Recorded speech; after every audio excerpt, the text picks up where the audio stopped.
it's less about the technology aspect, but it's more about the community practice. And I think Martin has just presented a wonderful example for a community practice which can help us inform and inspire the future of higher education. We probably got time for 1 or 2 questions, so if you want to jump in with 1 or 2 questions while we're rebuilding, then we have time now.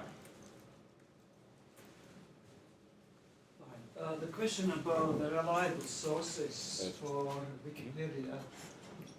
It seems that at the moment the basis, actually, the reliable source is defined by institutions, which are old school institutions. Is it going to change, actually, when Wikipedia starts to actually make references to Wikipedia materials of reliable sources? And if not, then what are alternatives? I think this is a question for Martin. So, yes, the reliable sources, there has to be some kind of reputable publisher behind them. So that's a very sort of conservative, orthodox source, and it makes Wikipedia more conservative than, say, academia, because academia is pushing towards and challenging existing knowledge, whereas Wikipedia's purpose is just to summarise existing knowledge.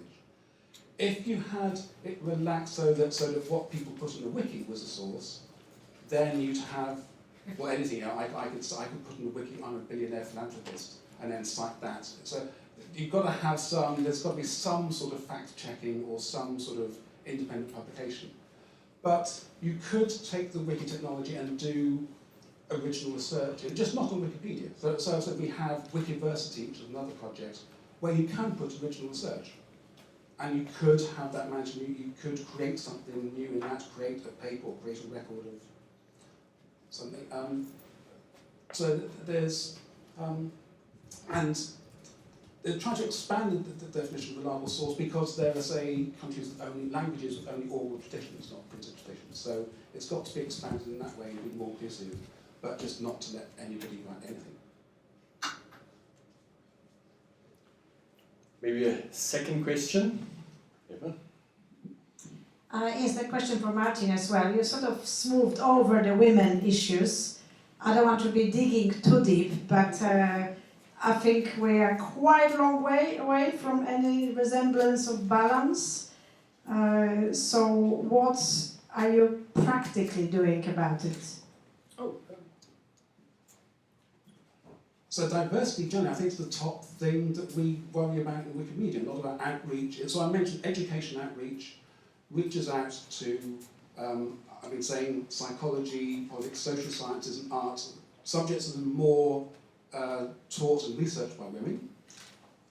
We're also doing events around, say, women in science and women in art, to record, making sure women's contributions to knowledge of disciplines, art and culture are recorded in Wikipedia fairly.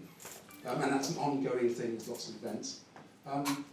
My main hope is the educational assignments, because those bringing in, I say, disproportionately more women, and writing about topics that maybe a male-dominated audience wouldn't.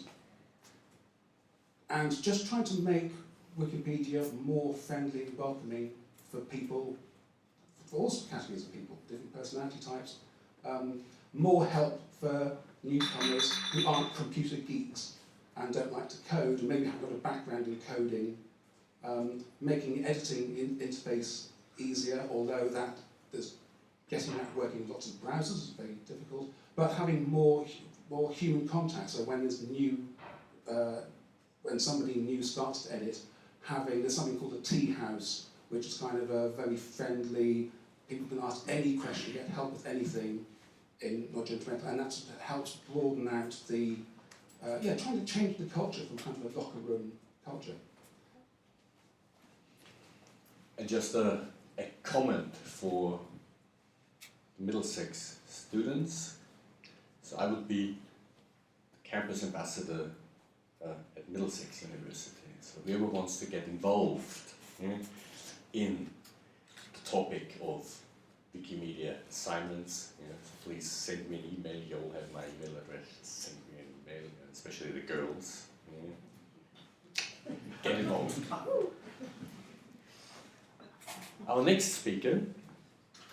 Our next speaker is Helen Arnfield.